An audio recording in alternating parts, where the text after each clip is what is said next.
Hello Internet! I am RD Lady and I'm gonna show you how I 3D printed the statue of the Sentinel from the game Nosgoth. If you don't know Nosgoth, Nosgoth was a competitive online battle arena game like a spin-off of the Legacy of Kain series. If you follow my channel, you know I'm a big fan of Legacy of Kain and I was very addicted to this game. I was playing it all the time until, unfortunately, the game was cancelled in May of 2016. So I have a 3D printer and I wanted to have a statue of my favorite character of this game. But for having this statue, first I needed to extract the 3D model of the Sentinel. So I extracted the 3D model of the Sentinel from Nosgoth before the game was cancelled. And I was able to extract this model using Ninjaripper. If you don't know Ninjaripper and you have interest in learning how to extract 3D models from games, I have posted a tutorial in this channel showing how to use Ninjaripper to extract 3D models from games. When the model is extracted from Ninjaripper, it will be in a T-pose, standing up with open arms. So I performed a rigging in this model so I could change the model pose to the one you see here in the screen. If you are interested in learning how to rig your 3D models and how to make animations and change the poses of your 3D models, don't forget to check my 3D animation tutorials with 3ds Max. I'll leave a link to these tutorials in this video description.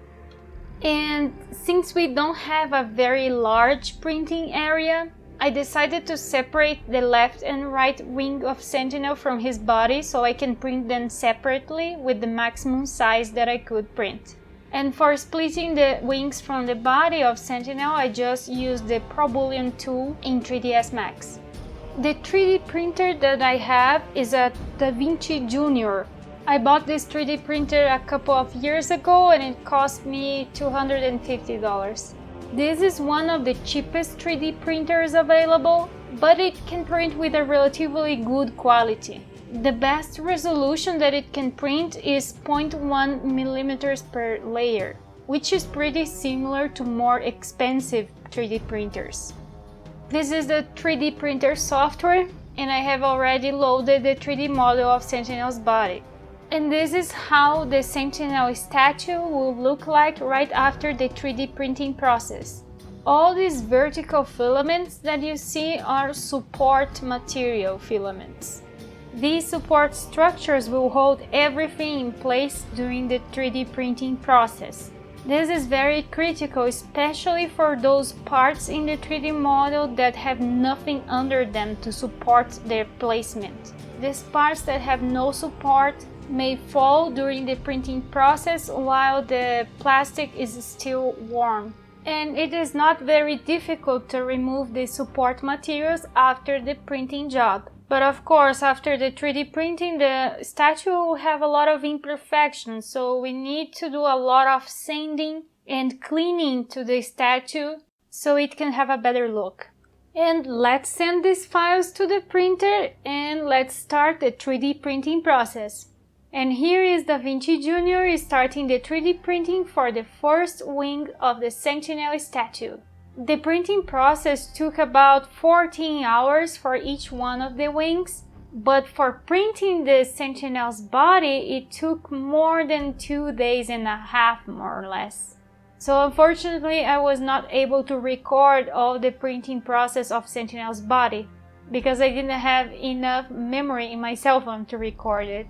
But at least you're gonna be able to see the printing process for the wings. So this type of 3D printers, they usually use some kind of filament to melt and print it. The filament is comparable to the ink of a normal printer. In this case, I'm using polylactic acid or PLA as my 3D filament. It's an organic plastic or polymer extracted from corn starch, so it's biodegradable. 1 kilogram spool of PLA usually costs about $20. You can get a good quality filament by this price. And now that the 3D printing process is done, let's remove Sentinel's wing from the printing platform. And most of this support material that you can see that is still sticking to the wing, they can be removed very easily with the hands. But there is still gonna be some little imperfections and some remaining pieces of support material, so you're gonna have to do a lot of sanding and cleaning to this statue to remove all the remaining parts of this support material.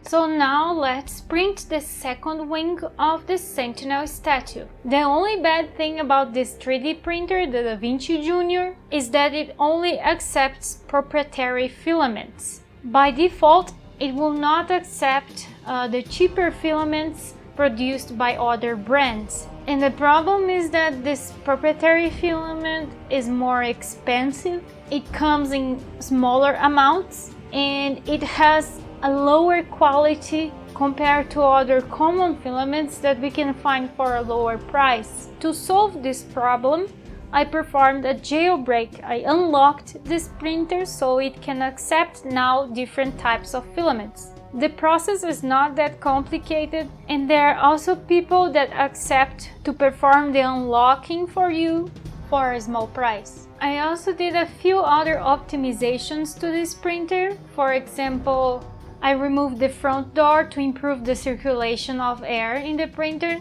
I also installed an extra fan attached to the extruder because it was overheating a little bit. So doing these cheap optimizations, now the Da Vinci Jr is as powerful as other very expensive 3D printers. And this is the second wing of Sentinel.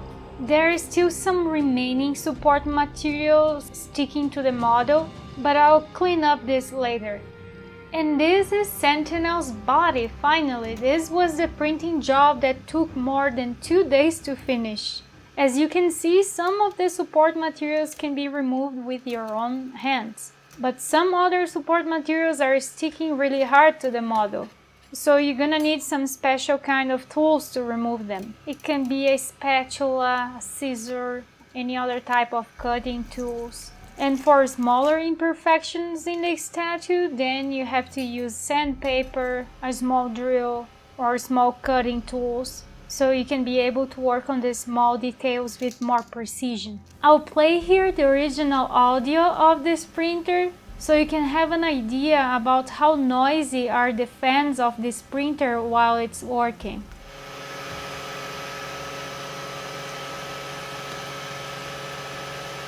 And here is the Sentinel after 3D printing, after a little bit of sanding, cleaning, and after applying the first layers of paint. This is how it looks like.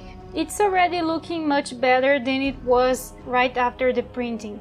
And this is the final version after painting all the small details. I started the painting by applying 3 layers of primer and by doing a little bit of sanding between each layer to remove imperfections. And for the additional layers, I used acrylic paint and enamels, a combination of them depending on what effect I wanted to make. And between each layer of paint, I applied a layer of varnish, so the varnish would protect the previous layer of paint. For the first very basic layers of paint, I used airbrush, and for the tiny details I had to use very small paint brushes. I'll put here in the video description a list of all the materials and tools that I used to make this statue. This project took me months to finish, not only because I don't have much time to work on it. I had to paint and fix and repaint very small details,